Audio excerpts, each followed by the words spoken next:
Ordering too. You can order the Subway Series sandwiches by name or by number. So I can just say number 5 for the Bella Mozza? Hey, that's a whole new way to Subway. You could, but the better choice, number 8, the Great Garlic. It's the new Subway Series. What's your pick? Welcome to Tall Tales with Bob Klitzkie, the only show on talk radio where common sense is a lot more common. Phone lines are now open at 888-TALK. That's 888-8255. And now, The Point proudly brings you Tall Tales with Senator Bob Klitzkie. Well-regulated militia being necessary to the security of a free state, the right of the people to keep and bear arms shall not be infringed. And I'm going to keep fighting for the right of the people to keep and bear arms and not have that right infringed. Just like I spend 5 days a week here fighting for all your constitutional rights, your freedom, your liberties, a proper form of government that doesn't think it should run your lives. This is a conservative audience participation talk show. So if that's what you're looking for, welcome aboard.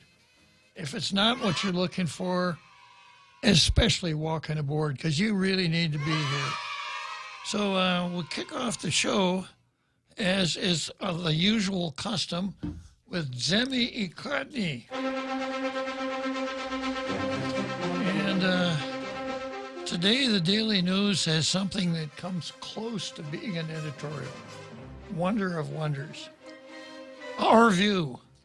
Power plant equipment transport woes reveal critical underlying issues. The past 3 decades have seen the government of Guam and its leadership mostly focused on headline-grabbing issues like tax refund payments. So I got to stop here. You know, Jose, we'll know that we're finally getting to what I presented as what ought to be the government of Guam mandate. The government of Guam mantra. Gov Guam should provide basic government services operating within the rule of law on at least a break-even basis. But when we send out checks for tax refunds and it's a news item, that tells you we're not there yet. Oh, big news! We sent out a $500,000 worth of tax refunds on Tuesday. That is not news. That's business as usual. That shouldn't even be, people shouldn't even be talking about that at the coffee break in their jobs.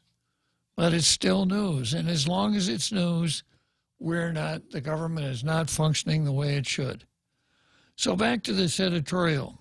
Headline grabbing issues like tax refund payments, federal receiverships, hospital accreditation, the abortion debate, and most recently the chaos of Wuhan virus. And rightly so, the major problems of the day require immediate triage, while almost always beat out issues like preventive measures for transportation infrastructure or planning for future needs. Advanced planning has never been a strong suit for Gov Guam leadership. Now let's examine that sentence here. You know, I always have my blue pencil handy here, and from time to time, I let my internal English teacher out. Now listen to this sentence and tell me if this is a properly worded sentence. Advanced planning has never been a strong suit for Gov Guam leadership.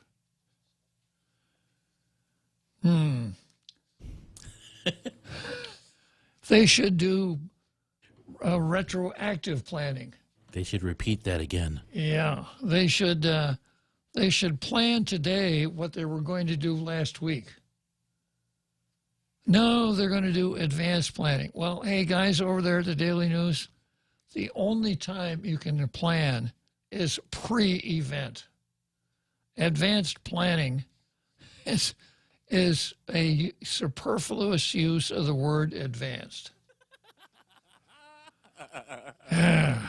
Concurrent planning? Yeah. Retroactive planning, that's the best kind. You're always right. This point was made clear by the latest hurdle in front of us regarding the transportation equipment for the Ukadu power plant. Now, that sentence sounds like something I would say. The latest hurdle, if you've been following that news, regarding the transport of equipment for the Ukadu power plant, a mammoth plan that is sure to disrupt traffic on Guam's already congested roadways. Residents and businesses during the busy holiday season will be forced to contend with a monstrous, slow-moving motor. It sounds like my neighbor's pickup truck. Have you noticed how pickup trucks have gotten so huge, Jose? You know, I had a let's see, about an 88 Nissan, and it was about maybe a foot longer than my Cube. But trucks nowadays look like gigantic road locomotives. You know, some of them have steps so you can climb up into the cab.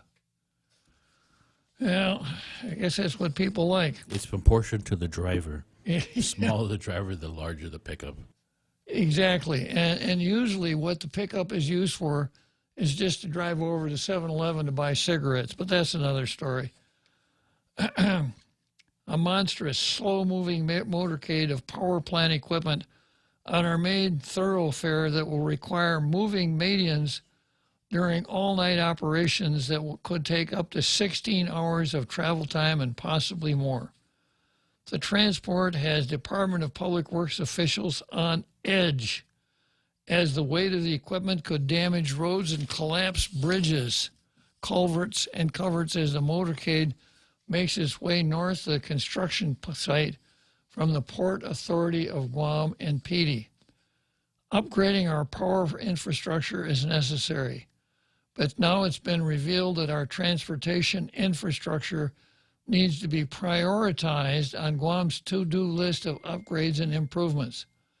If anything needs to be placed on the legislature's session agenda in a hurry, it could be a law authorizing more transportation infrastructure projects and funding. The current transportation issue serves as an important reminder for incoming leaders. It's time to start multitasking and resolving issues that will come home to roost. Roadways and bridges are collapsing all throughout the nation. Guam's transportation infrastructure is no exception. Look beyond trying to secure votes and start preparing for the challenges that lie ahead. Schools and the economy also demand attention. Perhaps some of the 15 senators in the 37th can lead the way in planning for tomorrow. Well, it's not the best editorial I've ever seen, but it is an editorial. So once again, Jose, drum roll, please.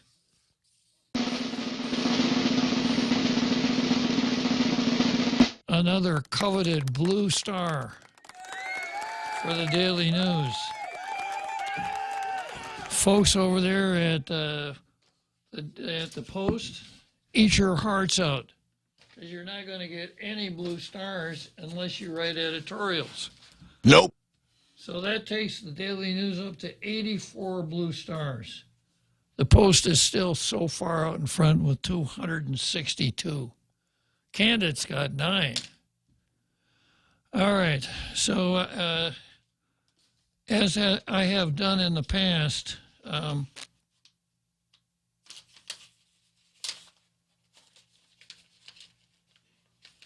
I thought I had that. Oh, yeah. Yeah, I thought I had another editorial, but it actually fits better into systemic racism. Okay, so let's take a peek at the card and see what we've got for today. We've got, of course, Paul Zerzan versus systemic racism, Public Law 36-34, the Pope. This is the Pope versus pro-aborts. He's finally come out and told us exactly what it's all about. And there are some officials in our government that hold themselves out as Catholics that really know what it is that they're playing with here, what kind of fire they're playing with. Then we've got the archdiocese versus critical thinking. Anita versus Triple A4, the Triple A4. Does this have to do with you? It does indeed. I'm one of the four, yeah. And the AAA should be pretty easy to figure out if you understand alliteration. Attorney Anita Areola, right? Then I've got won't versus the 36th Guam legislature. Planned Parenthood versus kids. Keneal Weird versus the Insular cases, which I think I covered yesterday, didn't I? Yes. Yeah. And then Planned Parenthood, as you were, Telefofo versus the revisionists. So let's take a peek at systemic racism.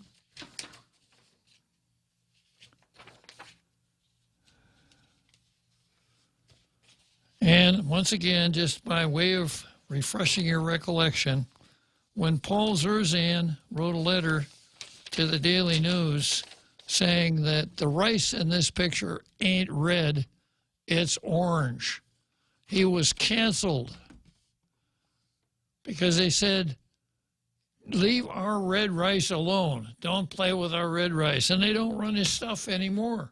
How dare you? So I picked this up. Now, some folks, I'm sure, say, well, what's so important about what color the rice is? And my answer, that's not the point, folks. The point is that this is a perfect analogy to contrast the narrative versus the truth. The narrative is that this rice is red. The truth is that it's orange. But woe be to the man who comes along and tells you that the rice is not red but orange, because he will be canceled. He'll be in a world of hurt. And it happens every day, and I've talked almost so many items on the card, you know, I characterize as another example of systemic racism, where the narrative, usually the left promulgates the narrative, which is oftentimes far from the truth, but it always trumps the truth. And my job is to come forward here and tell you, here's what the truth is. That over there is the narrative. The rice is really orange. It ain't red. And here's an example. This is something I picked up from my favorite columnist, Jonathan Turley, a lawyer, Fox News personality, famous lawyer who's done a lot of really important work, court, Supreme Court, etc. Paid us a visit a few years ago for our annual bar meeting. Great guy, good writer. And his column is entitled, A Cautionary Tale for Everyone. The Media Mob Turns on Tybee. Now, by way of explanation here, a little background. You'll recall that about 10 days before the last presidential election, a computer repairman turned in a laptop that we know for sure was Hunter Biden's laptop, turned it into the New York Post. The Post ran a story on some of the stuff that was on the laptop. The stuff that was on the laptop on the hard drive was at the very minimum scandalous, at the very maximum potentially treasonous. Red hot news, especially so close to a presidential election when it deals with the son of the president. New York Post ran it. And after that, the only thing, if you tuned in any major news media, social media, the only thing you heard was, Jose, crickets. Yeah, that's all you heard out there. 5 days after the Post broke the story, the New York Times came running back, and they ran the story, right? Wrong. They unmercifully criticized the Post. You know, you haven't checked your facts. This is just scurrilous. It's just rumors. How do you know who's on and on and on and on and on? Well, about a couple of months ago, the New York Times finally said, yeah, it is Hunter's laptop. Everything there is, you know, it's all genuine. It's not fake or anything like that.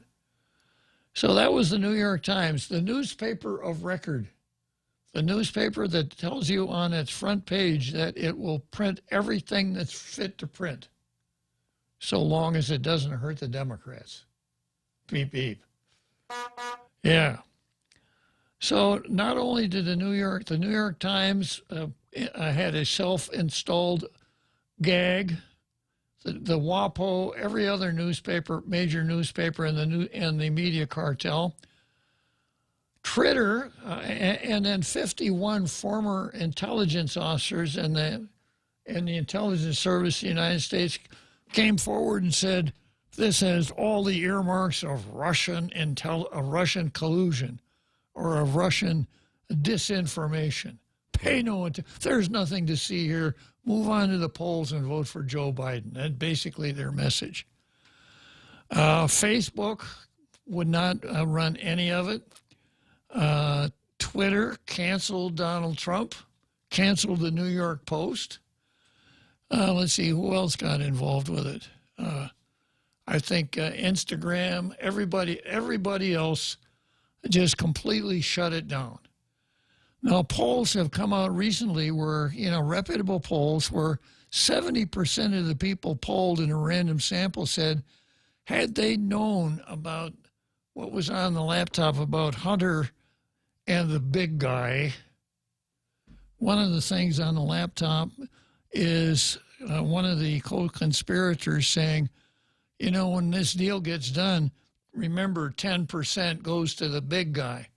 Well, we know from the context that the big guy was the vice president of the United States at that time. We know that when the vice president went to Ukraine in his official capacity, Hunter rode with him on Air Force Two. I mean, the farther you get into it, the worse it sounds. But where was our courageous media on this? Nowhere. Okay, so you all know that Elon Musk, who the left hates, they hate him for 3 reasons. 1, he said that he could clear the whole global warming thing by 2030, right? 2, he's not a leftist. And 3, he's an African American that doesn't sing the right songs. He is African American. He is an African American, which ought to boost him right to the top of the left totem pole, But right? he doesn't fit the systemic racism. He does not. He does not. So he bought Twitter. And now that he's bought Twitter, he turned loose a guy named, Matt Taibbi, who is a professional journalist. And he gave Matt the keys to Twitter, said, go in there and see what you can find, Matt. And so far, Chapter 1, Matt has found all kinds of stuff in there. So on the one hand, we have the red rice. Move along. We don't even know if it's Hunter's laptop. Whatever is on there is obviously not reliable. It's Russian disinformation. There's really no news here. There's nothing for us to cover. So shut up out there and vote for Joe Biden. That's the red rice. But Matt Taibbi has come along with the with the orange rice. He's telling you what's true. And here's how the article goes by my buddy Jonathan Turley. There was a time when the disclosure of back channel for political motivated censorship would have generated widespread acclaim and called for awards. This is not that time. Just ask Matt Taibbi. No one is suggesting that the New York Post should receive a Pulitzer Prize, except me, for its long fight to prove the truth about the Hunter Biden laptop. Despite an alliance of most of the media and political establishment arrayed against it, the Post fought censorship and unrelenting attacks to bring this massive influence peddling operation to light. Of course, the New York Times and Washington Post can keep Pulitzer Prize for reporting on debunked Russian collusion claims created and pushed by the Clinton campaign. We all remember that. Donald Trump, Russian collusion. In the case of journalist Matt Taibbi, his analysis of thousands of documents is met with a standard scorched earth campaign from liberal reporters and pundits. As discussed in today's Hill column, the document dump confirmed what had long been suspected. Biden and Democrat Party officials succeeded in getting Twitter to block the New York Post story and suspend those who even tried to retweet or link to the story before the election. Let me read that sentence again. Talk about a smoking gun, huh? The document dump that Matt Taibbi investigated confirmed what had long been suspected.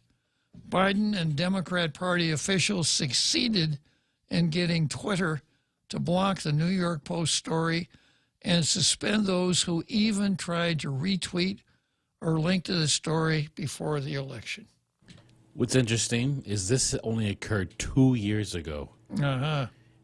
And the legacy media is acting like they're revisiting something from at least 2 decades ago. Exactly. This is current. This was right after Watergate, wasn't it? Around, give or take a year. Yeah. Turley goes on to say, I will not repeat the content of those emails on how Twitter handled demands from the Biden campaign and the DRC for censorship. Musk gave the material to Taibbi to synthesize the voluminous record. That is when the familiar media flash mob formed. NBC reporter Ben Collins attacked Taibbi on Twitter and said, quote, imagine it throwing it all away to do PR work for the richest person in the world. Humiliating, and then a word starts with S. So he's saying Musk threw it all away. I'm sorry, Taibbi had a career and he threw it all away to work for Musk. So if you can't attack the substance, a little ad hominem goes a long way, right? New York Times contributor Wajahat Ali also attacked Taibbi. Matt Taibbi, what's sad, disgraceful downtown. I swear, kids, he did good work back in the day. Should be a cautionary tale for everyone. Selling your soul for the richest white nationalist on earth. Wait, I thought he was South African. Yeah. Well, he'll eat well for the rest of his life, I guess. But is it worth it? So you got to not only have the ad hominem, you got to throw some racism in there too. Well, you're accusing the other guy of being a racist. It's not going to mean anything next year, or even probably 2 years from now. You throw the race card out there, and it's going to be like the boy cried wolf. Yep. It means nothing.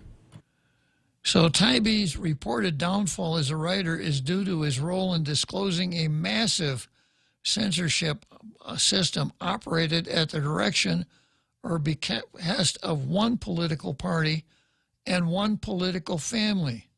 He is, quote, disgraceful because he's suggesting that the media and social media companies should not have censored a story on a multi-million-dollar influence peddling scheme run by the Biden family.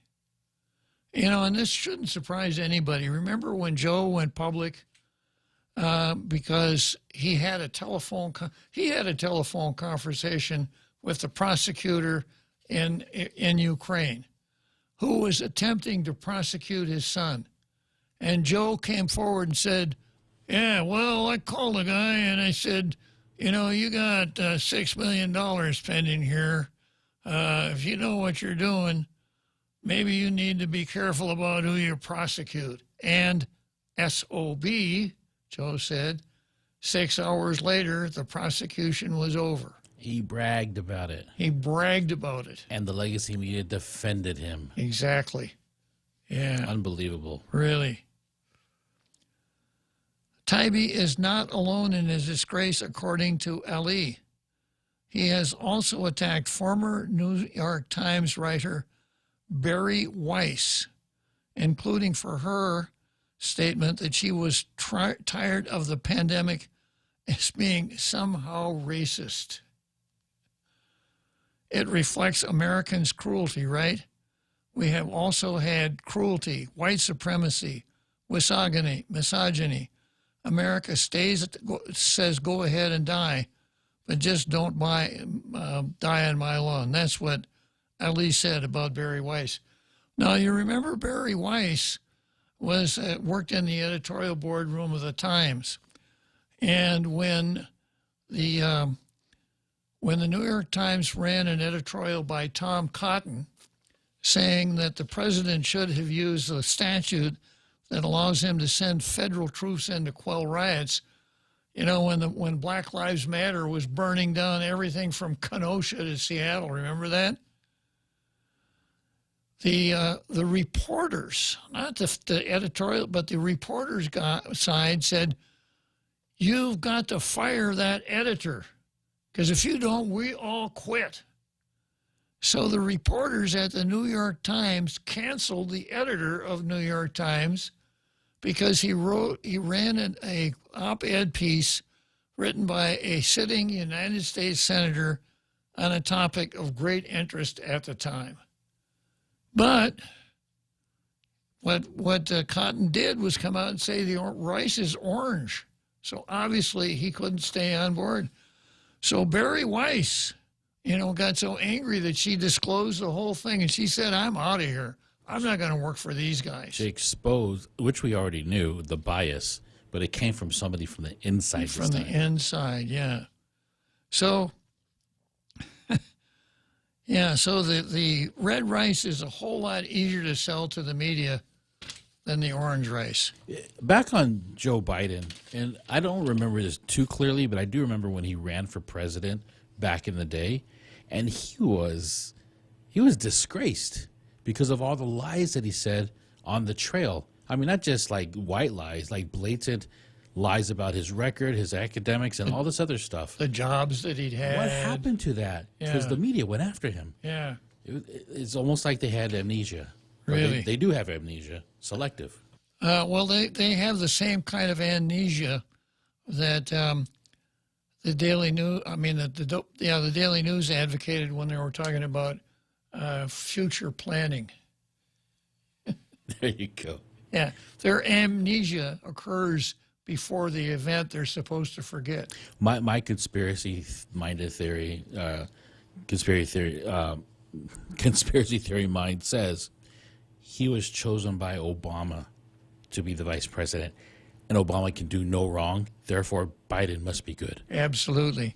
And, of course, you notice recently that Obama is distancing himself from Biden.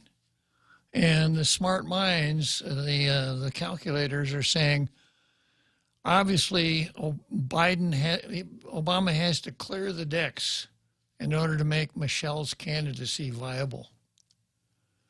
Because if it can't be Biden versus Michelle. It's got to be Michelle by acclamation. Same polarizing figure, different palette. Mm-hmm. Yeah, and and of course it doesn't matter what her sex is, you know, and we don't even know for sure because she may change her mind between now and 2024, right?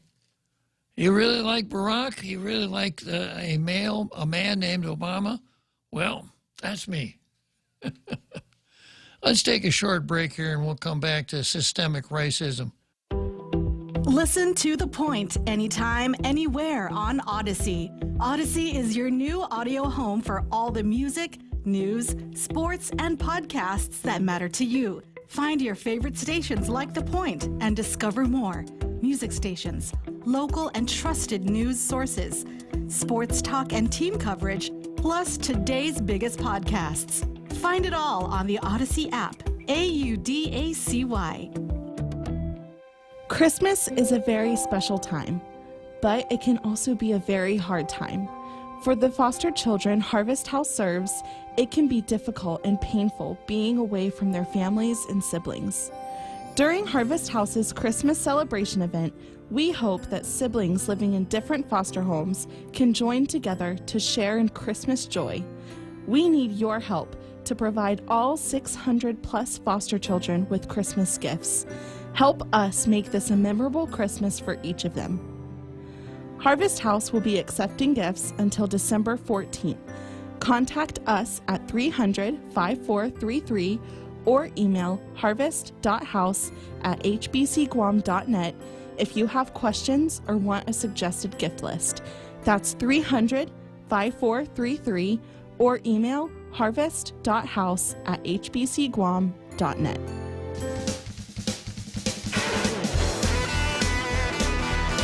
And now back to Tall Tales with Bob Klitzkie, the one radio show politicians don't want you to listen to. Call now, 888-TALK. That's 888-8255. Yeah, let's see. I was peeking at Facebook here, and one of the Facebookers said, "Didn't Joe Biden commit plagiarism once upon a time?"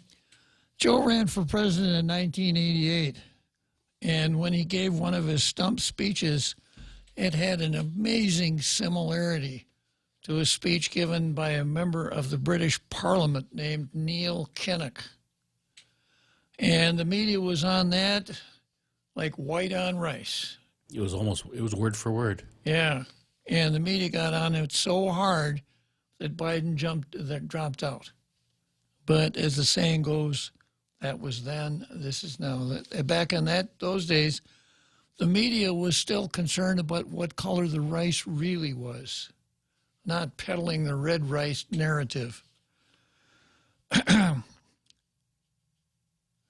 Going back to this guy, Ali, in one column, Ali suggested white Republican voters would prefer to burn down their own homes than to rent to a minority member,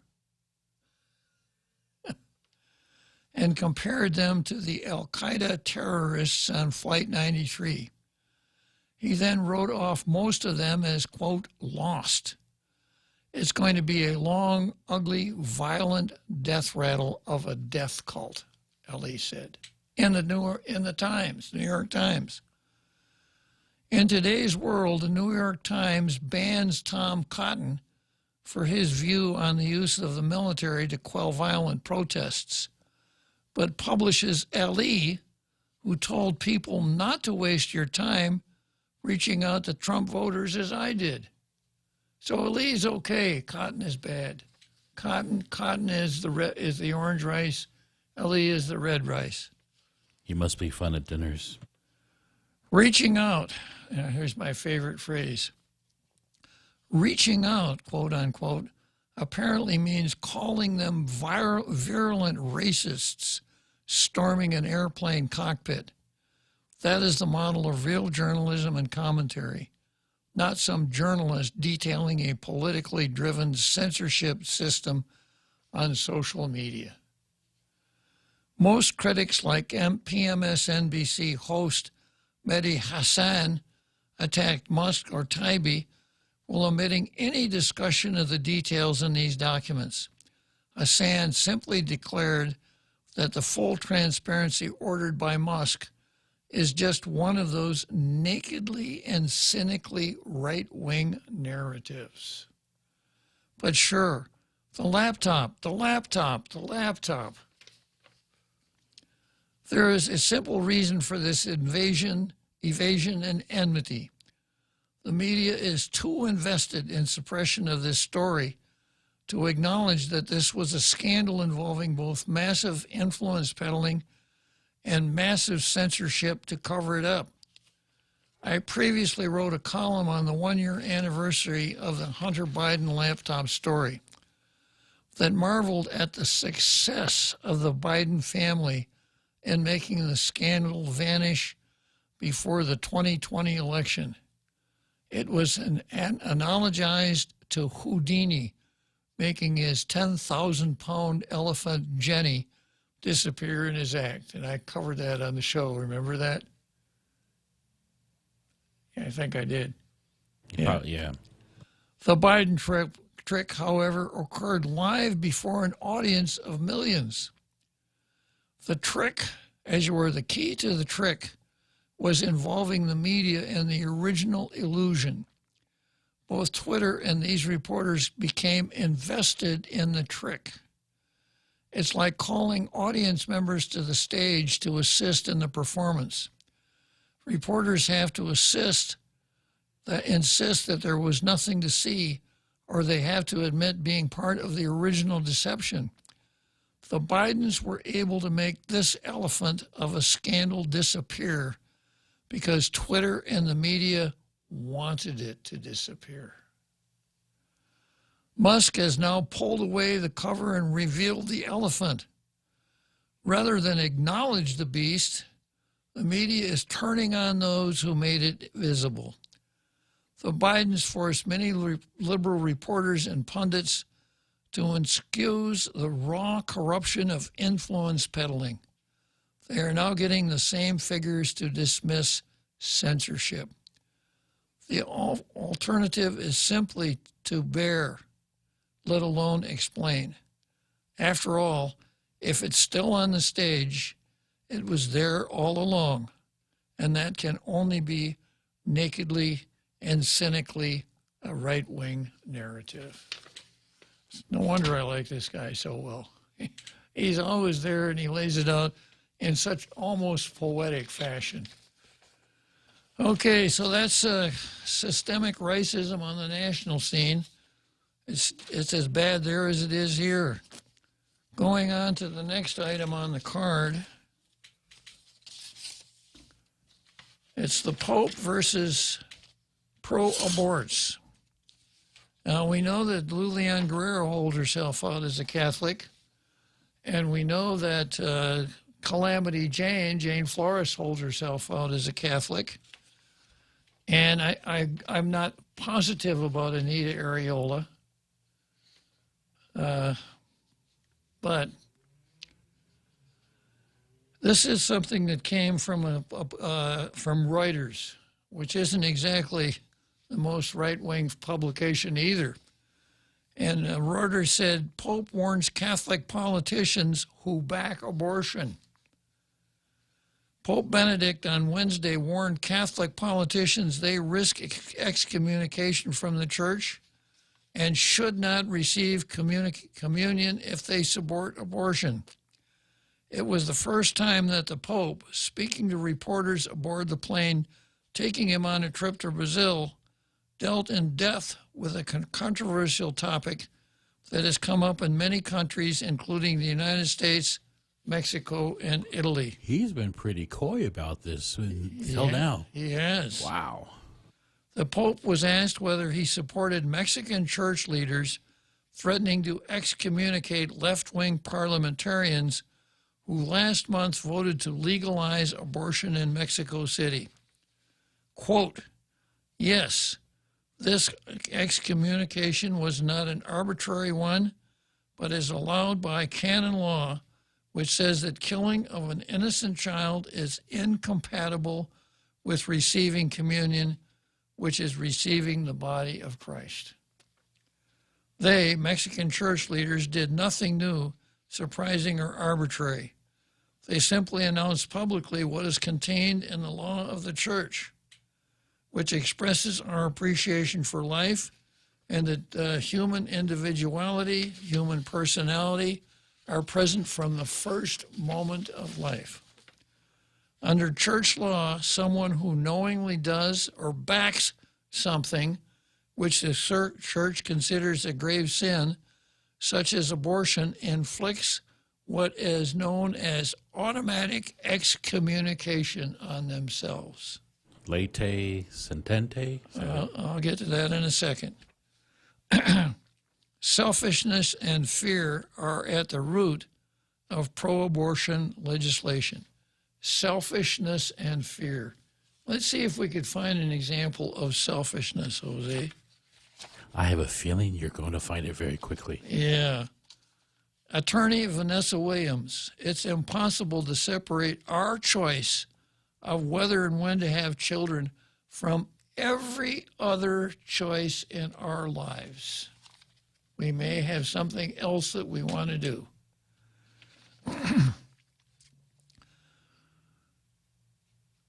The Pope said parliamentarians who vote in favor of abortion have, quote, doubts about the value of life and the beauty of life, and even a doubt about the future. Selfishness and fear are at the root of pro-abortion legislation. We in the church have a great struggle to defend life. Life is a gift, not a threat.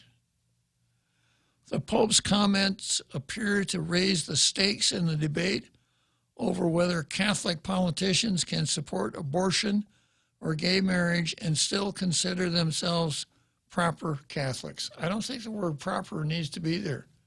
Whether they can still consider themselves Catholics, because they can't.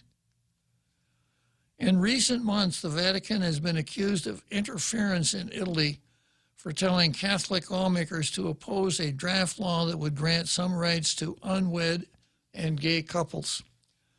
During the 2004 presidential election, the U.S. Catholic community was split over whether to support Democrat candidate John Kerry, himself a Catholic who backed abortion rights. Well, quasi-Catholic, Kadu Catholic. Some Catholics say they this one I really like. Some Catholics say they personally would not have an abortion, but feel obligated to support a woman's right to choose. You know, if I were living down south pre-Civil War, I would have been 100% against slavery. But who would I be to tell someone else what to do with this property? That sounds really good. Yeah. That sounds like you're a nice person. Yeah. Yeah. Considerate. Very considerate. Thoughtful. Mm-hmm. Yeah. That's justice. For sure. But the church, which teaches that life begins at the moment of conception, that abortion is murder, says Catholics cannot have it both ways. The church says life is beautiful. It is not something to doubt, but it is a gift even when it is lived in difficult circumstances. It's always a gift, the Pope said. Only Cuba, Guyana, and the U.S. Commonwealth of Puerto Rico allow abortion on demand in Latin America. Cuba, no surprise. Guyana used to be French. And Puerto Rico, you know why it's allowed in Puerto Rico, don't you, Jose? No. The insular cases. Oh, yeah. Ask me anything you want about Puerto Rico, and I'll have the answer at the tip of my tongue. I have an idea what you're going to say. Many other countries in the region permit it in special cases such as the fetus has defects or if the mother's life is at risk. Brazil, the world's most populous Catholic country, is mulling bringing the debate to a referendum. That's the coward's way out. Okay, and I've gone into this a little bit before, but I think it's good to refresh our recollections about abortion and excommunication. This comes from Catechism articles, abortion, excommunication.com. Let's take a short break here. Come try Guam's original Chamorro restaurant with Pica's best 5 years running. Mezcla Chamorro Fusion Bistro. Experience Chef Peter's candied salmon over scallion coconut rice, octopus to naktak, Chamorro platter, and their award-winning gourmet hamburgers. Or if you're looking for something healthy, try their keto-friendly menu. Come and enjoy Mezcla's half-a-day service at their Hagåtña and Grand Plaza Tuman location. Call their Hagåtña location at 479-2652 for reservations.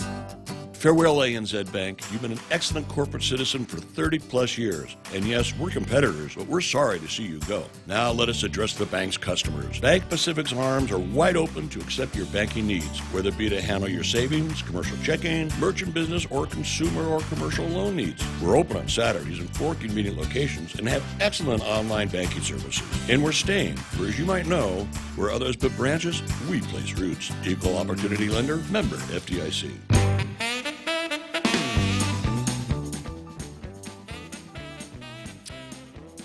So here's this article about abortion and excommunication from a publication called Catholic Ethics.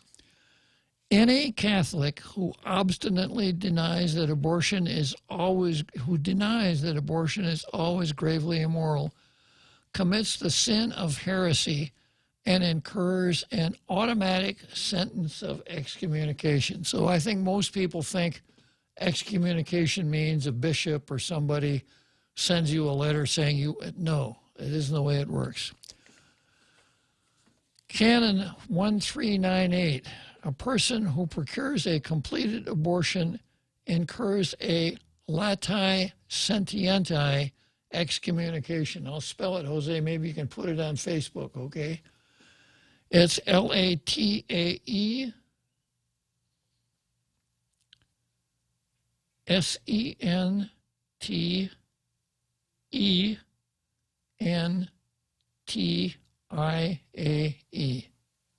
Latae sentientae. A person who procures a completed abortion incurs a latae sentientae excommunication. Canon 751. Heresy is the obstinate denial or obstinate doubt after the reception of baptism of some truth which is to be believed by divine and Catholic faith. Apostasy is the total repudiation of the Catholic faith.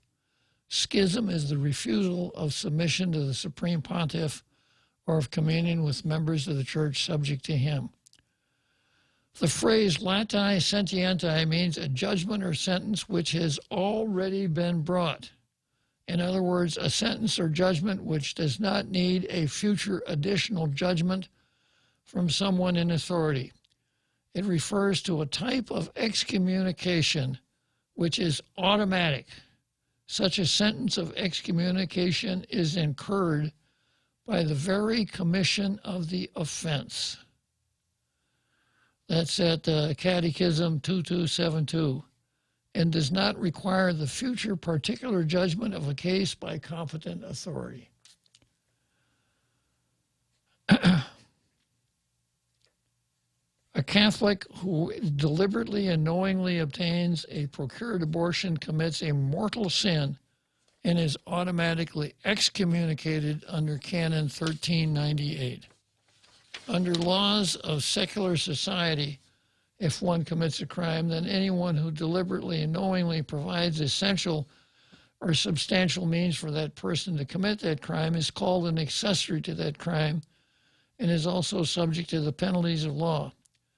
Similarly, any Catholic who deliberately and knowingly provides essential or substantial means for any woman to procure an abortion also commits a mortal sin and also incurs the same sentence of any excommunication. Any Catholic who substantially assists another in the deliberate sin of abortion is also guilty of a serious sin and also incurs latae sentientae excommunication.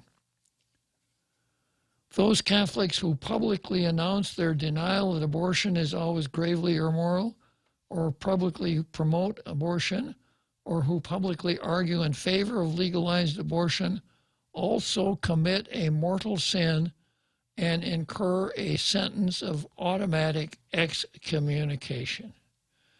The sentence of excommunication applies to Catholics who are politicians, as well as those Catholics who are political commentators or public speakers who write or otherwise publicly commute their erroneous view that abortion can be morally acceptable or that abortion should be legal.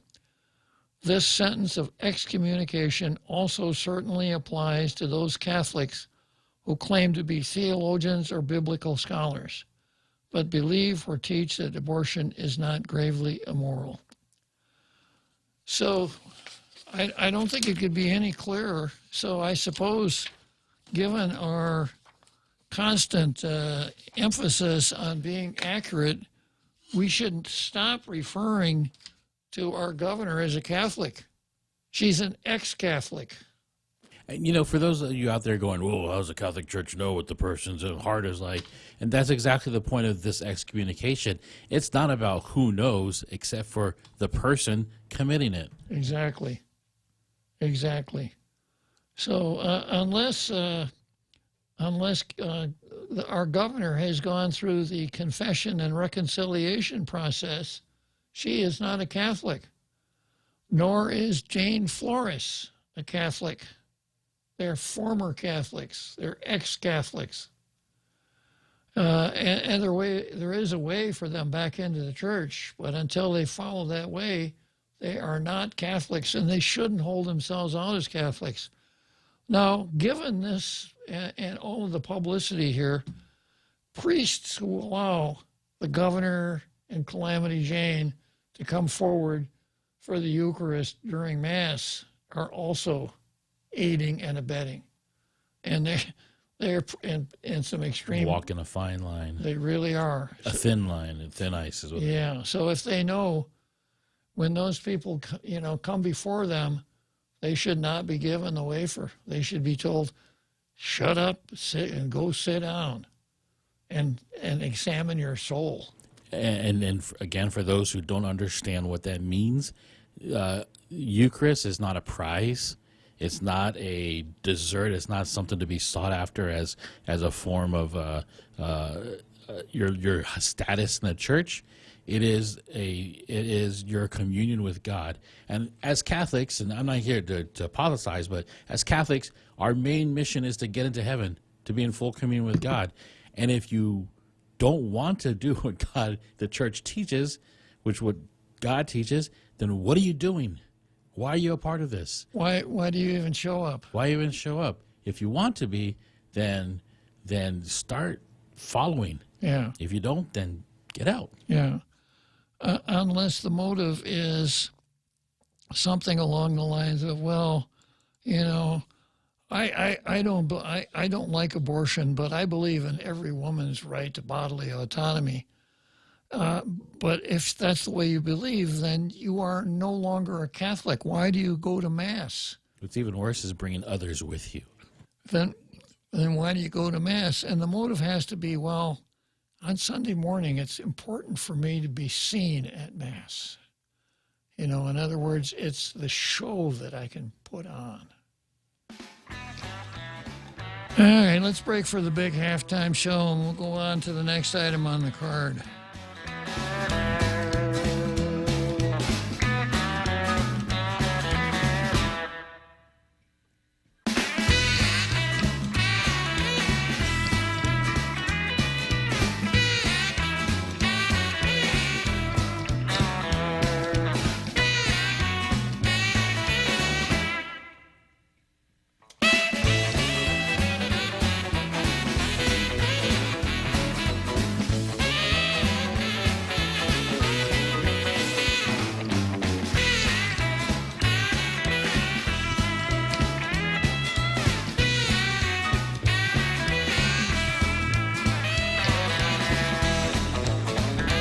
The Point is KUSG, Hagåtña, Guam, 93.3 FM and 104.3 HD3.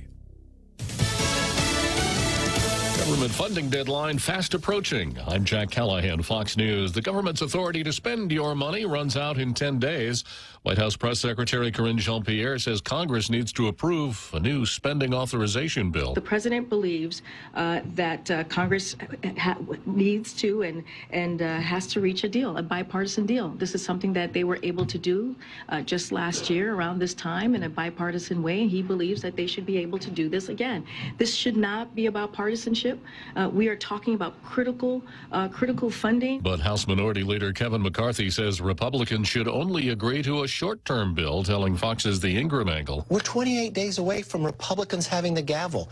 We would be stronger in every negotiation. So any Republican that's out there trying to work with them is wrong. McCarthy also says the GOP will require the Pentagon dropping its vaccine mandate for service people as a condition for approving the defense authorization bill. The president says there'll be a new cap on insulin prices for millions of Americans in the new year. President Biden confirmed in a tweet late Monday night that seniors who are covered by Medicare will see a $35 a month cap on insulin prescriptions starting January 1st. The price cap comes as part of the Inflation Reduction Act, but advocates warn that excluding millions of Americans with private health insurance and the uninsured from the price caps still leaves millions paying higher prices for insulin.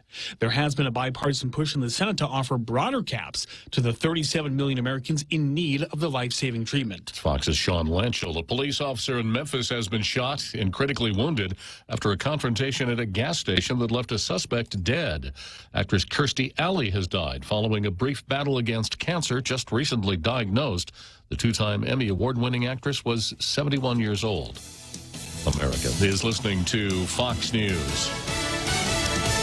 Come try Guam's original Chamorro restaurant with Pica's Best 5 years running. Mezcla Chamorro Fusion Bistro. Experience Chef Peter's candied salmon over scallion coconut rice, octopus to naktak, Chamorro platter, and their award-winning gourmet hamburgers. Or if you're looking for something healthy, try their keto-friendly menu. Come and enjoy Mezcla's half-a-day service at their Hagåtña and Grand Plaza Tuman location. Call their Hagåtña location at 479-2652 for reservations.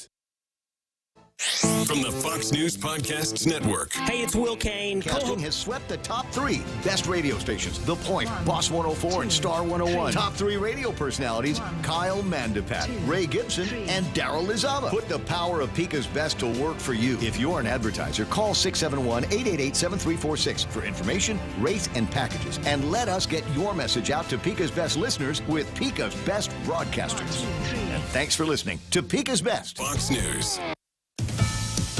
It's another night without lights or heat for tens of thousands of electric company customers in one North Carolina county, where a gunman knocked out 2 power substations over the weekend. Police aren't revealing all they know, but Moore County Sheriff Ronnie Field stands by his belief. The individual that done the damage knew exactly what they were doing. The sheriff was joined by Governor Roy Cooper, who is concerned about infrastructure and threats to it. We certainly need to learn from this incident as to what we may need to do, because these kinds of things cannot happen. Duke Energy estimates 45,000 customers, which translates to thousands more individuals were affected. Repairs could take days, so Duke Energy is putting up $100,000 to help with area needs during the outage. Gernal Scott, Fox News. Disbarred attorney Michael Avenatti, who once represented a porn star in her defamation lawsuit against former President Trump, has been sentenced to an additional 14 years in federal prison and ordered to pay a $10 million fine. This for Avenatti's conviction for swiping clients' settlement money in several cases in California. He's already serving 5 years in New York State for stealing book proceeds from Stormy Daniels and for trying to extort Nike. A prolific serial killer has admitted to committing a series of brutal murders. Richard Cottingham has admitted to killing 5 additional women on New York's Long Island in the late 60s and 1970s. The so-called torso killer was already convicted for 11 other homicides. Cottingham was given the horrific nickname after many of his victims were found dismembered. He was sentenced to an additional 25 years to life Monday for the murder of then 23-year-old Diane Cusick. As part of a plea deal, the 76-year-old received immunity for the 4 other killings. Tom Graham, Fox News. And I'm Jack Callahan. This is Fox News. Farewell ANZ Bank. You've been an excellent corporate citizen for 30-plus years. And yes, we're competitors, but we're sorry to see you go. Now let us address the bank's customers. Bank Pacific's arms are wide open to accept your banking needs, whether it be to handle your savings, commercial checking, merchant business, or consumer or commercial loan needs. We're open on Saturdays in 4 convenient locations and have excellent online banking services. And we're staying, for as you might know, where others put branches, we place roots. Equal opportunity lender, member FDIC. Subway just dropped an all all-new menu of 12 sandwiches. They call it the Subway Series. The Subway Series has 4 new categories of subs: cheesesteaks, Italianos, chicken, and clubs. With a sandwich series like that, I'll be a happy Subway cereal eater. And Subway is a new way of ordering, too. You can order the Subway Series sandwiches by name or by number. So I can just say number 5 for the Bella Mozza? Hey, that's a whole new way to Subway. You could, but the better choice, number 8, the Great Garlic. It's the new Subway Series. What's your pick? Choice Broadcasting introduces their unbeatable lineup of morning show. Hands down winners of Guam's morning radio battle. Daryl Lizama grooves his way through Boss 104 playing Guam's favorite classic hits. Morning mouth Ray Gibson shakes the cage on 93.3 The Point. And now, we are proud to announce the Morning Blender with Kyle Mandapat, mixing it up at sunrise on Star 101. If you're an advertiser trying to reach the most valuable ears, we've got the shows that listeners have been tuning into for decades. One call gets all 3. 671-888-7346. That's 888-REIO.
So here we go, second half of Tall Tales.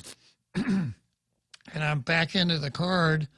Next item on the card is the Archdiocese of Agana versus critical thinking. Now let me back up here a little bit and give you an example of what I think critical thinking is all about. Critical thinking means examining an issue and seeing how many alternative ways there are of dealing with the issue, and examining the alternatives, pick the one that you think best furthers some interest. Yours, the law, justice, whatever. And critical thinking means that you look at issues as something a little bit more complicated than my classic example of looking at a cow pissing on a flat rock. You can look at it for 30 seconds and know everything there is to know about it. That's not critical thinking. So I posited this choice a couple of weeks ago when it became clear that and when it came to abortion legislation, Joe San Augustine said that he could not he was anti-abortion, but he could not back any anti-abortion legislation that didn't have the 3 exceptions included: incest, rape, or the mother's life. Joe said, unless it excuse, I'm not backing it. So I posed this question. Let's say we have 7 anti-aborts, 7 pro-aborts, and Joe San Augustine, who says you include the 3 or I ain't voting for it. And you're one of the anti-aborts. What do? Well, the quick answer is, well, I'll go along with Joe. I'll say, Joe, we'll amend on the floor and we'll put that in if you promise to vote for it. And your justification would be, well, it's better than nothing. It's a start. It's one increment. It'll save some lives, etc. But what's the downside of taking that approach? The downside is that you have let all of the air out of your principle. You are no longer a principled, a champion of principle. You are a pragmatist. And if you're only a pragmatist, then you don't have the moral high ground, and you can never have the moral high ground.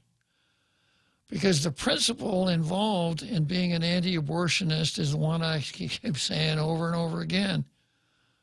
It's never okay to take the life of a helpless, innocent human.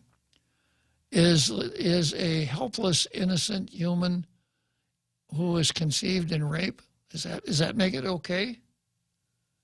Does the fact that a close relative, was the progenitor of the helpless? No.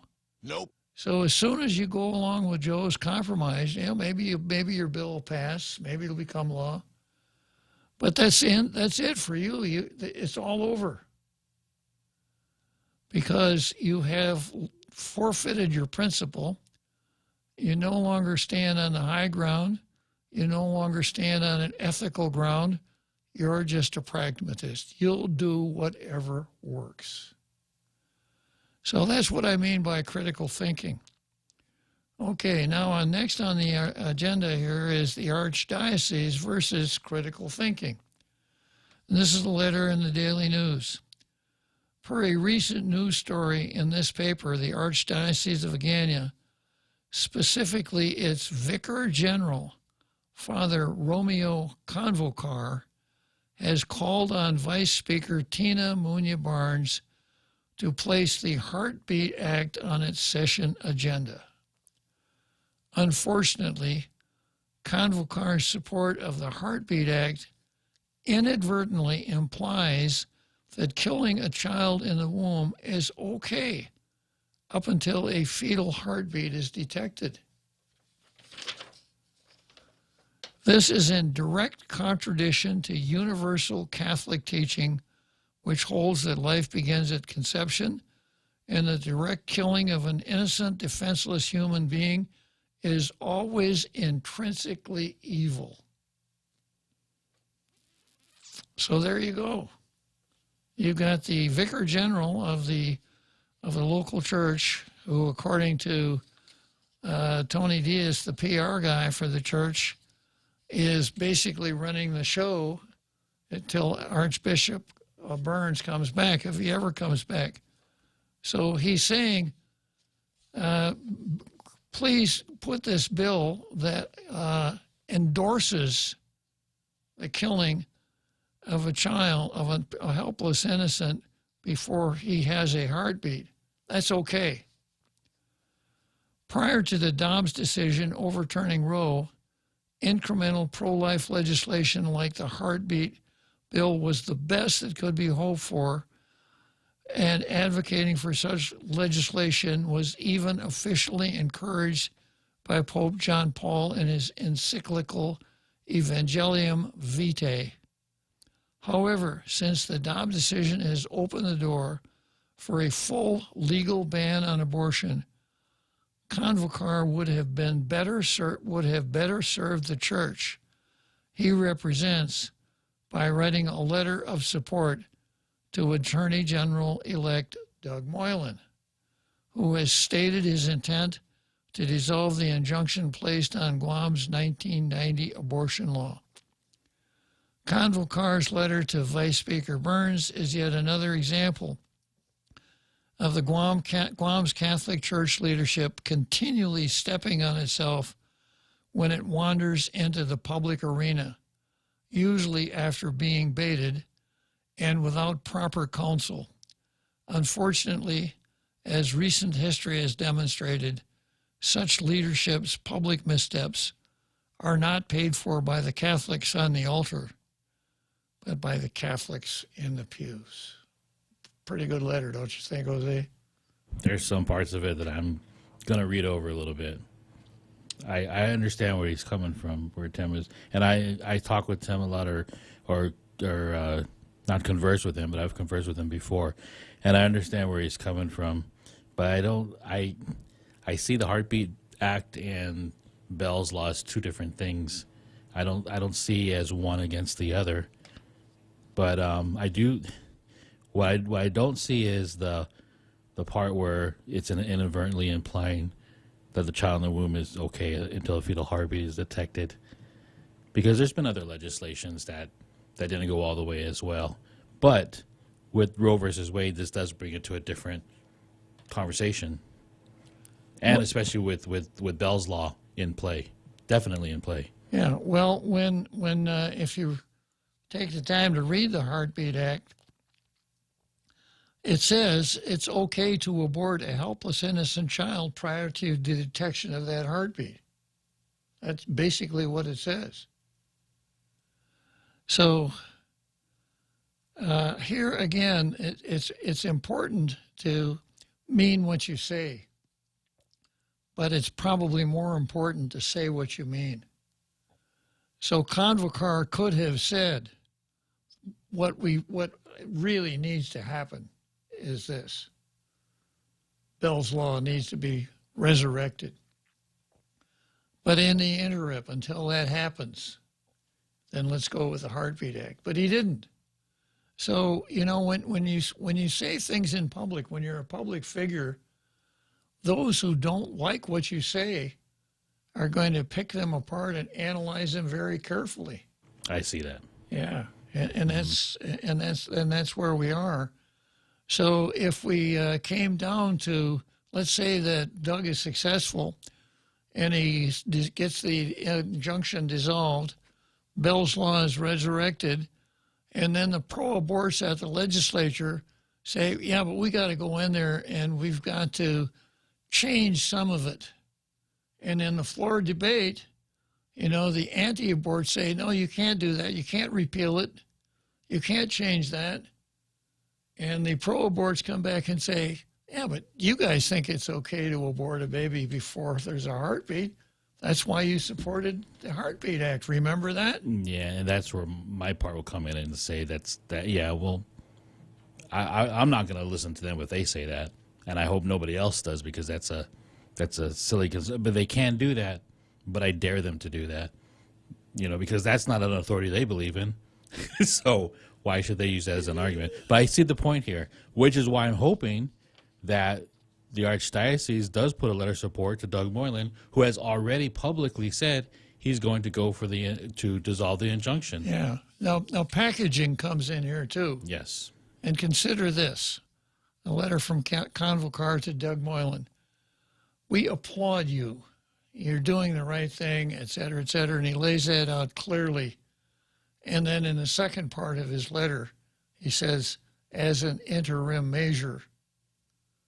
But, you know, writing a letter, especially if you know that a lot of people are going to read it and a lot of people that are going to disagree with you are going to read it, has to be done very carefully. So this is Tim's letter to the editor. Tim, of course, is the proprietor of Jungle Watch, highly recommended for everybody on this island. Tim's blog, Jungle Watch, is a very good source of the kind of information that you're really going to want to know about. And whether or not you like the rhetoric, I do not think Tim Rohr has been wrong up to this point with anything he's written. No. And that's something that people should really pay attention to. It is. And Tim was kind of the Tybee in this whole thing, you know, pulling the curtain back and seeing all of the evil in the Apron administration when there were powerful forces arrayed against him from the get-go. This is where it does take an outsider to do that, but everybody else pitched in afterwards, but it took an outsider to pull the curtain back. Yeah, but once he did, 54 weeks of pickets in front of the Agana Cathedral at the time of the bishop's mass. At one time, we had almost 200 picketers out there. And these are not young radical kids who were running around looking for a picket line or join it just to do it. These were seasoned, mature, Bulanam. Yes, you guys were running circles around me as well. Yeah, those were the days. Well, let's see what another Joe wants to talk about. Do you want to talk about compact impact again or no? Tell me more, another Joe. Not unless they're going to be funding abortions there, and you know, giving funding for abortions, whether it be here or in those countries. But anyway, I want to bring up. I don't know that I call Tim Rohr an outsider yet, or I'm not sure. I'd have to look more into how long he's been on Guam. But anyway, I heard you're going to be bringing it up, if you haven't already, about the name calling, where you were called a name. And the other thing I wanted to bring up was I'm starting to get these ready again. Is it, you were saying earlier, is it automatic excommunication? That's correct. So all these politicians who claim to be Catholic, who are also claiming to be pro-abortion choice, are automatically excommunicated. However, it just there hasn't been the formal addressing of it. Joe, by another Joe? No, you got to re-listen to that part of the show. There does not have to be anything formal. When the person does it, he is excommunicated. He is divorced from the Catholic population. And if he insists on going to Mass and taking the Eucharist, he doubles down. He's committing 2 mortal sins. And you know what the punishment for a mortal sin is. So all of these people who are pro-abortion, who claim to be Catholics, are not Catholics. They're Kadu Catholics. Or maybe we could borrow a page from Donald Trump's book. They're fake Catholics. They're not real Catholics. They want to pretend that they're maybe they're what's the word I'm looking for here? Trans Catholics. Well, real quick, Bob. What I would want to say is the positive way to look at the Heartbeat Act is, to my understanding, we're focusing on the abortion providers. So if you allow for private citizens to go after the abortion providers, the odds are there won't be as many abortion providers. So by default, there will be basically no abortions by doctors or what we know as abortion providers. So worrying about the up until whatever the heartbeat is detected, that will be something that could be revisited, I think, and addressed later, or waiting until after the Heartbeat Act. If Doug is successful in dissolving the issue, the Heartbeat Act basically becomes moot. It basically serves very little function whatsoever, and it could be repealed, and it wouldn't really change the game that much. Okay, Bob, I'll just keep listening. Thanks for that. You look puzzled, Jose. I do, because I still think there's a discussion on the 2 different bills. This is my amateur court mind or law mind. If we can take the what was the name of that football player who was found not guilty of killing his wife, but found guilty through a civil case? O.J. Simpson. Yeah. There you go. Oh, thanks, Joe. Yeah. So we might not have a prosecution on the criminal law part, but there's still the civil case that could be brought up on part of the baby that was aborted, and that's what I'm thinking, that they're complementary to each other. I may be wrong, but that's how I'm looking at it. Yeah, they are complementary, one with the other. But you have to remember why the Heartbeat Act came along. It is not something that someone sat down and said, here is really great anti-abortion legislation. Those who put it together said, as long as Roe versus Wade and Casey are on the books, we can get close. We can get up to the Casey undue burden standard. That's as close as we can get. But what I'm offering you here is a workaround. And it's a workaround because when there is injunctive relief, the injunction has to be served on a public official who is violating someone's constitutional rights. So with the Heartbeat Act, public officials are out of it, completely out of it. So no one would have ever come up with the Heartbeat Act before 1973. Never, because it's a workaround. So they did the workaround, and it was effective in Texas. According to some of the things I've read, it saves 10,000 lives already. But it is a workaround. So once you get the what you really want as far as legislation, do you still need the workaround? Or is it tentatively a distraction? Or do you get into the question of principle that I mentioned earlier in the show? And this could be the part where we give away good strategy, political strategy. The other part that I want is to go to vote so we can identify those senators as well. Because they won't tell us in the paper. Yeah. But they'll tell us with a vote.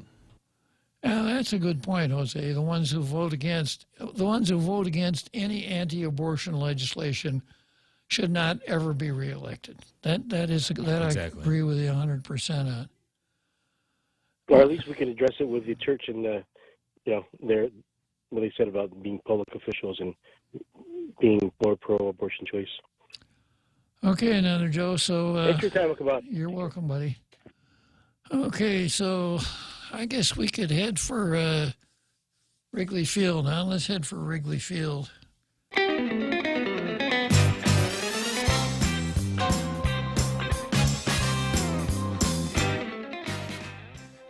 Christmas is a very special time, but it can also be a very hard time.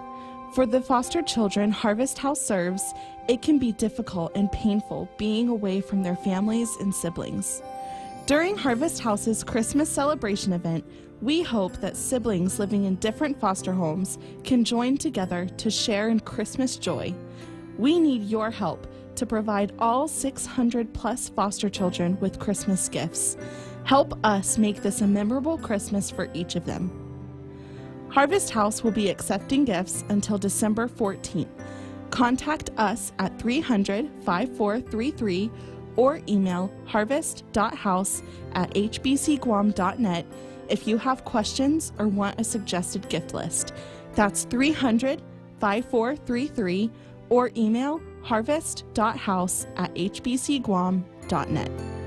Come try Guam's original Chamorro restaurant with Pica's Best 5 years running. Mezcla Chamorro Fusion Bistro. Experience Chef Peter's candied salmon over scallion coconut rice, octopus to naktak, Chamorro platter, and their award-winning gourmet hamburgers. Or if you're looking for something healthy, try their keto-friendly menu. Come and enjoy Mezcla's half-a-day service at their Hagåtña and Grand Plaza Tuman location. Call their Hagåtña location at 479-2652 for reservations.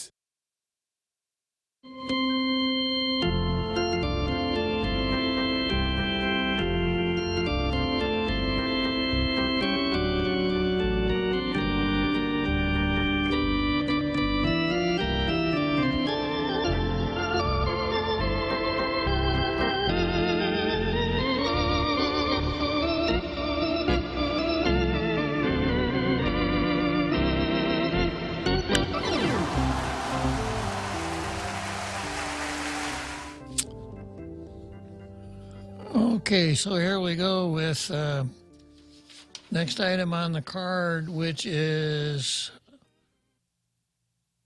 Anita versus the AAA4. Yeah, but before I get into the meat of this one, I want to go back to something I've covered before. An article in the Post, the title is Opinions Vary Over Potential Effects of Local Abortion Bans. Well, Attorney General Douglas Moylan has said he plans to move to dissolve the injunction placed on Guam's abortion ban, also known as Bell's Law. Attorney Anita Areola has said Moylan should, quote, check with his clients first or run into a potential conflict of interest. Areola represented plaintiffs in the case that struck down the ban decades ago. Struck down Bell's Law. He'll be, if you don't remember, you'll be interested to find out the relationship between Bell and Anita. The Attorney General's office was sued in 1990. In that initial lawsuit, the U.S. District Court, but so was the governor, the Department of Public Health and Social Service, and the Guam Election Commission. And in my view, Anita says, AG-elect Moylan would have a conflict of interest if his other clients did not agree with his position, Ario told the Daily Post. Now, I don't think that Anita is correct on the law there. That's not my opinion. Because the suit that she's talking about is a 42 United States Code 1983 lawsuit. And in a 1983 lawsuit, you cannot sue a state or territory. The way you get into court is you sue an official of the state or territory in his official capacity. That's how you do it. And that's ancient case law. That case law is like 100 years old. So that's what happened. So I would characterize the governor and members of the Election Commission as nominal plaintiffs. In other words, their names had to be there in order to make the case fly. But the real defendant is Douglas Moylan, because of the threat of prosecution there. So, and then the Department of Public Health and Social Services doesn't exist as a matter of law.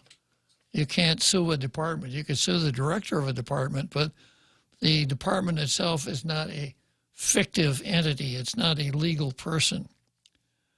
So that's point one. Point two, even if Anita has a point, Doug could make a motion to realign parties and say that, okay, the governor was a defendant in 1990, but now we know that she has switched sides and she does not want to defend the law.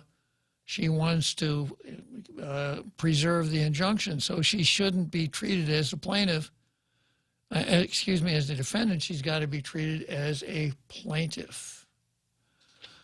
Doug Moylan, during his first term, had battles with some of the autonomous agencies about what his role was as the Attorney General. Now, the law before the law that allowed Moylan to be elected, it was clear that the Attorney General was the governor's lawyer, the government's lawyer, appointed by the governor, confirmed by the legislature, and amateur comedians in the community used to say this about the Attorney General. Yeah, we got an Attorney General, all right, but, you know, the governor plays him like a cheap violin. Or, yeah, we got our own Attorney General, all right, but the governor plays him like a jukebox, if you remember what a jukebox was. Not so with the elected Attorney General, because the statute that created the office says it's a common law powers of the Attorney General. So it's not his task to defend individuals. It's his task to defend the government. Now, sometimes the two are the same. As I mentioned, you can't sue the government. You have to sue a government official. But there are a lot of cases that back up what Doug said on Ray's show the day that this came out. That is, I don't represent the governor. I represent the people as the chief legal officer of Guam. So I think Anita's off base on that one. But Anita, you know, has a particular tactic, and this is what she says, quote, "So before he jumps the gun, I think he needs to check with his clients first because he's the chief legal officer of the government of Guam, and that would be a conflict of interest." Well, that's fair in this context. But then later on she says, "My fear is AG-elect Moylan is going to do what he did in his first term, which is tie up the courts in all kinds of needless and unnecessary litigation that simply costs the taxpayers and the people of Guam a lot of money with, unfortunately, no end result that would benefit them." Someone tell her November 8th is come and gone. Yeah. And, of course, if you don't think your legal argument is persuasive enough, Well, we've got a form book full of ad hominem attacks, so we'll just trot one of those out here, right? And she hasn't stopped yet. No, she hasn't. So that's kind of a foundation here for the other story, Anita Areola and those evil men, another Tim Rohr production. And this is what Tim says. And you could listen to this on Patty's show. I did listen to it. It's posted on another radio station's website. That happened today or yesterday? Yesterday. This morning on K57, Patty Arroyo interviewed attorney Anita Areola. You see where the AAA comes from? AAA versus Anita versus AAA, the AAA 4. Attorney Anita Areola regarding the current status of the heartbeat bill. The whole of Areola's position was functionally, quote, those evil men, close quote. Specifically, Doug Moylan, Bob Klitzkie, Peter Skro, and Tim Rohr. You know, when I read that, I was about to give myself a blue star. Awesome. Yeah. Because if I'm one of the AAA 4, this is something I want to wear like a badge. Maybe I should have a T-shirt made. I'm a AAA 4 member. Yeah, those evil men, specifically Doug Moylan, Bob Klitzkie, Peter Skro, and Tim Rohr. And Areola's charge against said evil men was, 1, that said men write letters to the editor, and 2, they are men. Yeah, this is mentioned repeated. Yeah, they're men. Are you taking note, Won't?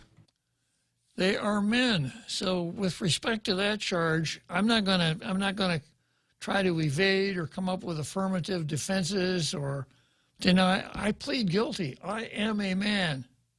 I have been a man since I was conceived back in 1938, and I will be a man until I die. I used to know how to say that in Chamorro. I've got a T-shirt that says that. I forgot how to say it. Yeah, I'll be a man until I die. Don't come after me in my advanced age with this trans BS, right? Hasta y finatahu. Finatahu. Yeah, hasta finatahu. Yeah, thank you, Jose. Yeah, so, so I am a man, and I will always be a man, and I suspect that the same is true of Tim and Doug and Peter. I got a feeling they're not going to go up to Rev Tax and turn in their man cards and ask for new driver's licenses. And of course, how much more, I know that I'm biting off a big chunk here, because how much more evil could a person be than be a man? You know? It's just amazing. But that's why I wanted to read Anita's analysis of Doug's take on the law. You know, it seems to be that the best approach to these things is to attack the people involved, not what they stand for, not what they advocate, not what their arguments are, not what their principles are. Much ad hominem is much easier, especially with something that's as indisputable as that the 4 of us are men. But of course, in their playbook, all kinds of inferences arise from that. Who are they to tell a woman what to do with her body? Men only believe in bodily autonomy for themselves. If I put up a sentence that says, that somebody else wrote, not me, that says, I support anti-abortion law, and gave it to Anita Areola, could she tell me the gender of the writer? Of course. Yeah, of course. You could put a this would be another one of Houdini's stage tricks. You know, he would bring people from the audience and put blindfolds on them, right? And then he would hand them things like that. Yeah. Or maybe the other way around. Okay, so I will not confess to being an evil man. Only half of it. I am a man. I will not confess to being evil. And if I have been, you know, I've gone to confession, I've made my peace with, you know, I've gone through that process, etc. And I very seldom miss Mass. So if I were killed in a car accident on my way home from Mass, I got a feeling I'd be in a state of grace and I'd be in pretty good shape, Jose. I think so too. Yeah. Okay, so then Tim goes on to say this. Well, let me go back a second. Those evil men, specifically Doug Moylan, Bob Klitzkie, Peter Skro, and Tim Rohr, and Ariola's charge against said evil men was 1, that said men write letters to the editor. 2, they are men. And then he goes on to say, meanwhile, 1, never mind the fact that the aforesaid letter writers have no public power other than to voice an opinion. 2, never mind the fact that the heartbeat bill was actually introduced by a woman lawmaker. Is that what we call apostasy, Jose? How dare she? Yeah. Number 3, never mind the fact that 4 of the 8 senators who voted to place the bill on the current legislative agenda are female senators. 5, never mind the fact that the real reason abortion is not available in Guam is because women doctors who openly advocate abortion and write their own letters to the editor, like Dr. Ellen Bez, an OBGYN from Sagua Manyagu, will not provide abortions, even abortion information, as required by the informed consent law.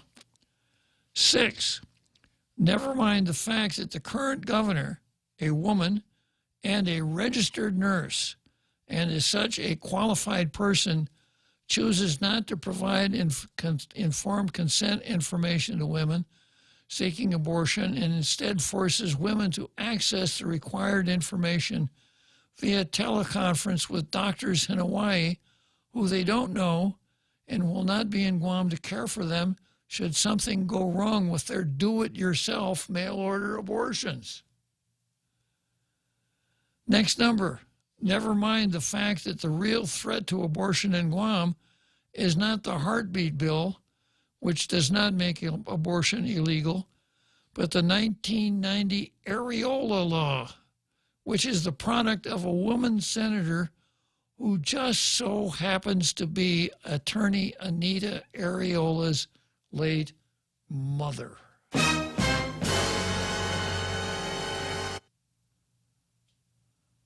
Never mind the fact that it was attorney Areola's mother who publicly and on the floor of the legislature despaired that abortion would wipe out the Chamorro people, which it was at the time and still is. And then there's some statistics. There's a bar graph that showed that, you know, the Chamorro bar graph goes almost out to 1,600. The next longest one is Asian. It doesn't even make 400. That has to be the most exhausting exercise of willful ignorance to ignore that number of how many Chamorro babies are terminated in the womb, and the separatists and all these other people who tout the culture and support abortion cry about the low numbers here on Guam. Yep. You're doing it to yourselves. Nobody else. Michael Bavacqua, pro-abortion. His mother was pro-abortion. He is. But, you know, we've got to Chamorro self-determination, Viva Chamorro, etc. They even go as far as saying abortion is cultural on Guam. Yeah. Wow. And never mind the fact that it was 7 men in 1973 who made abortion a constitutional right to begin with. 7 men. In other words, never mind facts. never mind history, never mind the decimation of the Chamorro people, never mind anything but those evil men who write letters to the editor. It's more systemic racism, isn't it, Jose? Absolutely. Yeah. Okay, let's head for Churchill Downs. Farewell, ANZ Bank. You've been an excellent corporate citizen for 30-plus years. And yes, we're competitors, but we're sorry to see you go. Now let us address the bank's customers. Bank Pacific's arms are wide open to accept your banking needs, whether it be to handle your savings, commercial checking, merchant business, or consumer or commercial loan needs. We're open on Saturdays in 4 convenient locations and have excellent online banking services. And we're staying, for as you might know, where others put branches, we place roots. Equal opportunity lender, member FDIC. All 3 stations, all 3 morning shows. Thanks to all the listeners for Pika's Best, Choice Broadcasting has swept the top 3 best radio stations. The Point, Boss 104, and Star 101. Top 3 radio personalities, Kyle Mandapat, Ray Gibson, and Daryl Lizama. Put the power of Pika's Best to work for you. If you're an advertiser, call 671-888-7346 for information, rates, and packages. And let us get your message out to Pika's Best listeners with Pika's Best broadcasters. And thanks for listening to Pika's Best.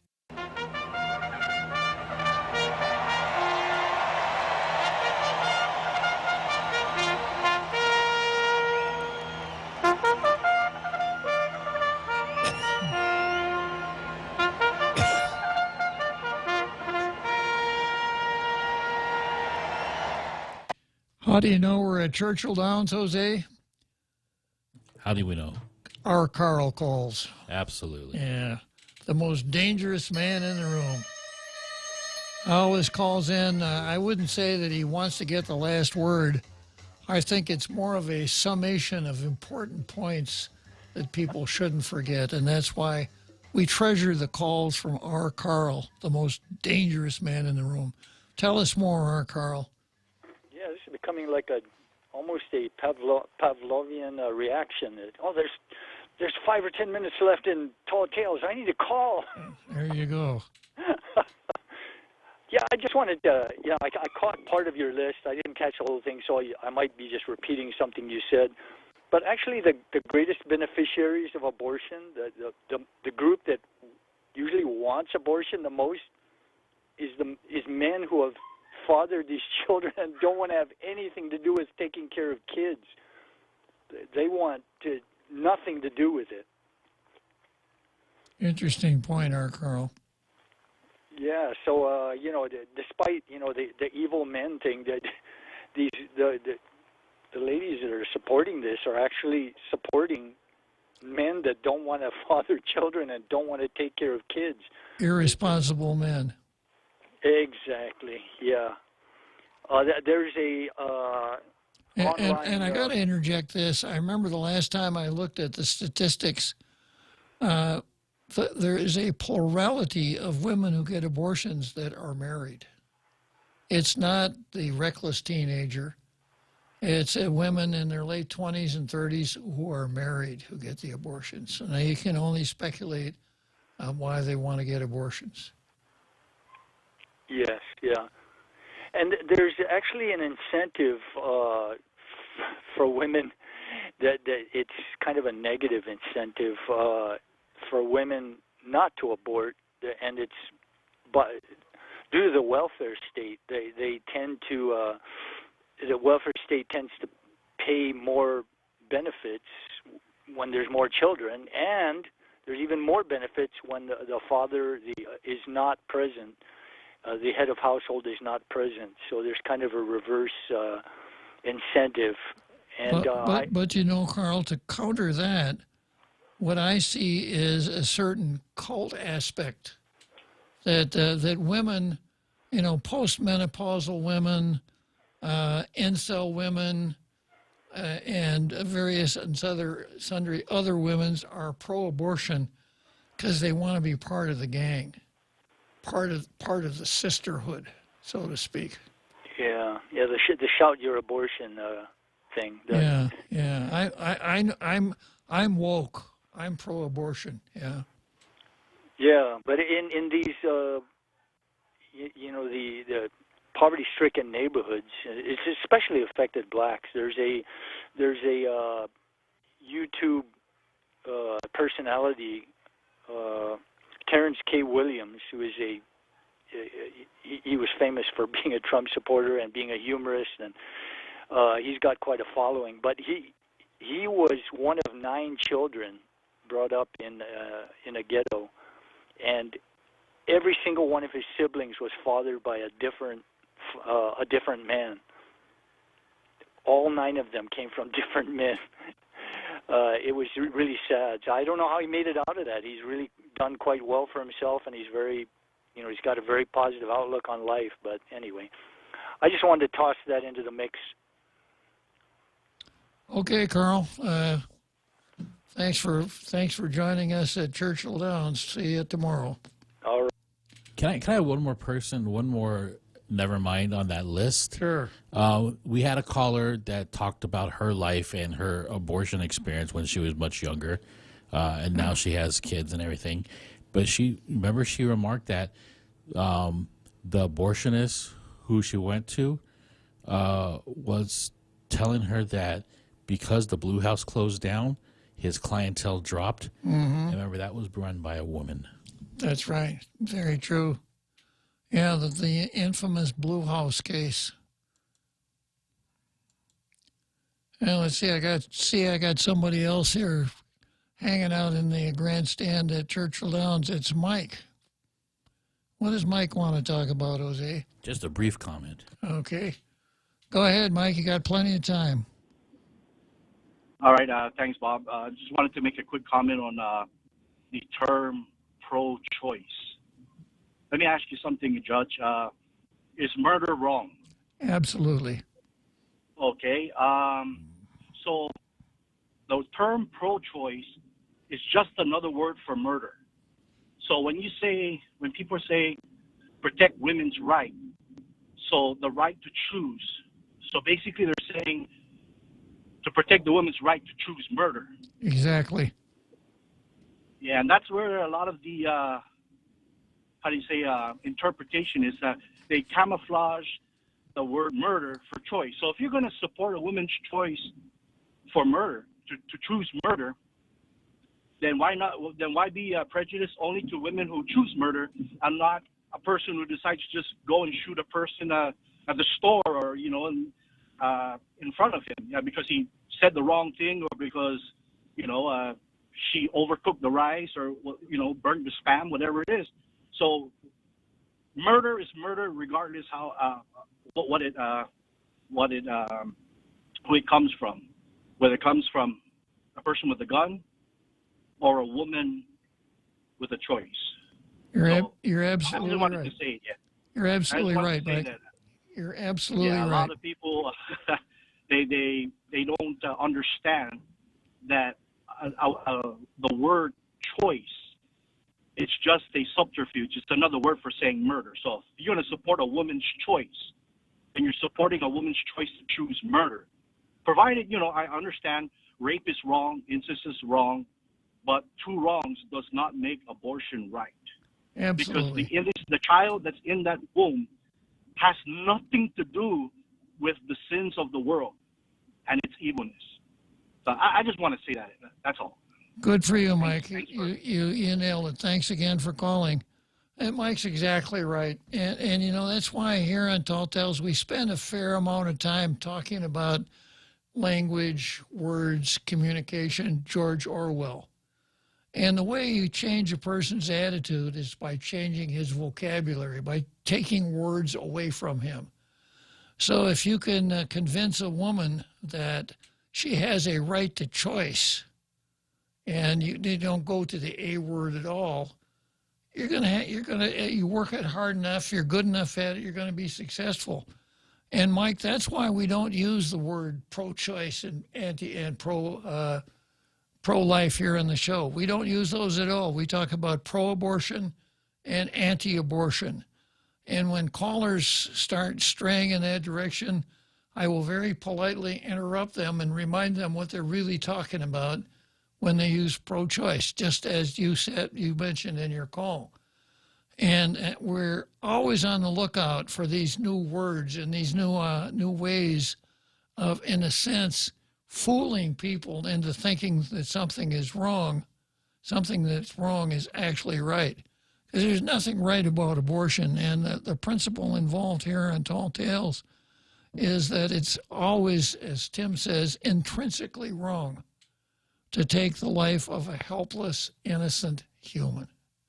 So thank you very much for calling, Mike. It's good to know that there are a lot of folks out there who really understand what's going on and what the pro-aborts, you notice I didn't say pro-choice, what the pro-abort folks are trying to put over on us.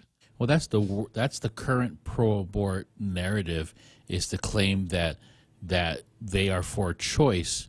However, when we look at the case with the telemedicine, where the reason why they're arguing in court right now is because they don't want to provide women with the choice to determine whether or not they really want to have an abortion through getting rid of informed consent. Yeah. Talk about taking away choices. Yeah. The chemical abortions. Okay, I got about 4 minutes to go here. I think maybe I'll just scroll through. Next item on the card is won't versus the 36th Guam legislature, but I won't even have time to make a dent on it unless I got a phone call here. Somebody wanted to help me close out the show. That's another Joe. Okay, another Joe, you got the floor until it's time to say goodbye to our president. Okay, Bob, I think possibly they might get to Bill 291-36 on the agenda tomorrow. I'm not sure I completely understand the process, but supposedly it's on the agenda. I don't know for sure, or I'm not sure if they have to go through something again. But in theory, tomorrow they might get to, after they finish the existing agenda, they might get to Bill 291-36, the Guam Heartbeat Act 2022 tomorrow. Okay, another Joe, raise your right hand. Yes, sir. Yeah. And then repeat after me. Okay. I, another Joe. I, another Joe. Will faithfully attend and report on. Will faithfully attend and report on. The progress of the heartbeat bill at the legislature tomorrow. The progress of the heartbeat bill at the legislature tomorrow. Progress of the Heartbeat Act tomorrow at the legislature. So help me God. Oh, okay. So help me God. All right. Well, we'll be waiting for your call then tomorrow, another Joe. You have been sworn in as an... If I don't get to the legislature, I'll definitely call up the senator's office and listen online. I'll allow it, another Joe. Thanks. Thank you. Come on. Thanks. Thanks for your help. Okay, so what do we got? 2 minutes to go, Jose?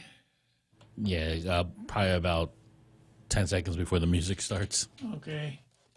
Let's hear that music.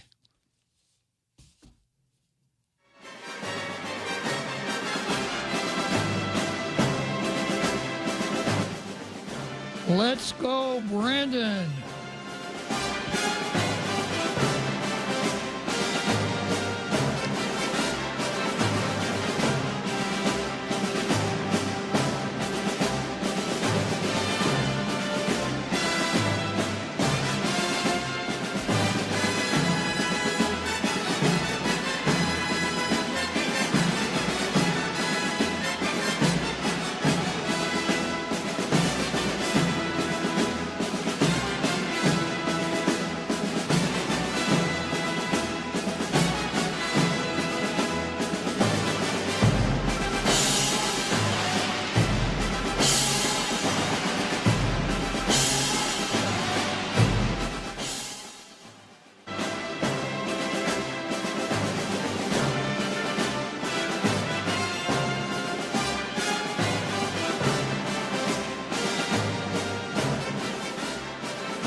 I'm Jack Callahan, Fox News. The last race of the 2022 midterms is today In the Georgia runoff election for U.S. Senate, this race won't decide the balance of power in the Senate. Democrats will have that even if Republican Herschel Walker wins. But if the Democratic incumbent Raphael Warnock wins, it not only means Vice President Kamala Harris is no longer needed to break ties, but it could lessen the power of Democrats like Senators Joe Manchin and Kyrsten Sinema to push back against their own party.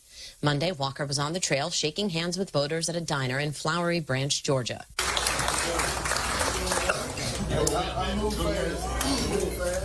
Good to have you back.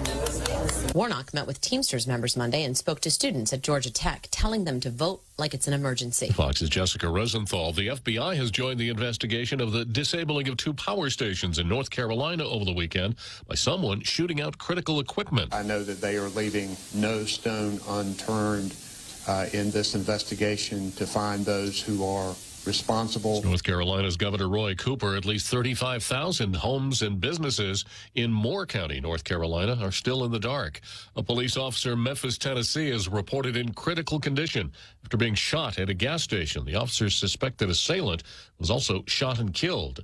NASA says its Orion space capsule is done orbiting the moon and is now headed for home. The space agency says the capsule and its test dummies came within 80 miles of the far side of the moon and flew over a couple of Apollo landing sites. Capsule now set to splash down off the coast of San Diego this Sunday. Fox's Trace Gallagher, only recently diagnosed with cancer. Actress Kirstie Alley has died peacefully, surrounded by family members, according to her children. Twice an Emmy Award winner, Kirstie Alley was 71. America is listening to Fox News.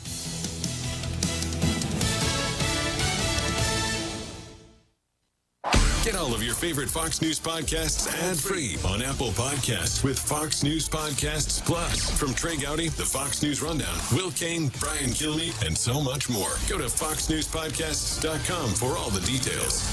The Fox News Rundown, a contrast of perspectives you won't hear anywhere else. Your daily dose of news twice a day, featuring insight from top newsmakers, reporters, and Fox News contributors. Listen and subscribe now by going to foxnewspodcasts.com.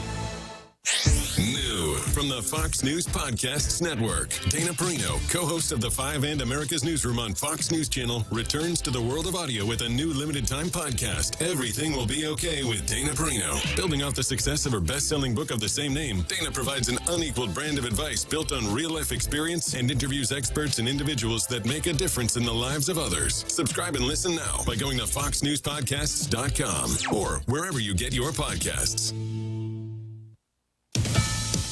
New details are emerging about the murders of 4 college students in Idaho, but the new information is not coming from investigators. Steve Gonzalez says between his daughter Kaylee and her best friend Maddie, one of them had injuries that were significantly more brutal than the other, which he says could suggest that one of them was targeted. He referred to the injuries as points of damage. Their points of damage don't match. I'm just going to say it. It wasn't leaked to me. I earned that. I paid for that funeral. Authorities are not confirming those details. Police have ruled out a number of people since the attack, but with no arrests made, Kaylee's mother is questioning their timing. Every day you just wake up and think today's the day. We're going to hear something, and you see these, there's a break in the case, and it'll just be something stupid. Idaho State Police maintain they're making progress in this investigation. Fox's Christina Coleman. During arguments on Monday, the Supreme Court's conservative majority sounded sympathetic to a Christian graphic artist who objects to designing wedding websites for gay couples, even though state law makes refusing that service illegal.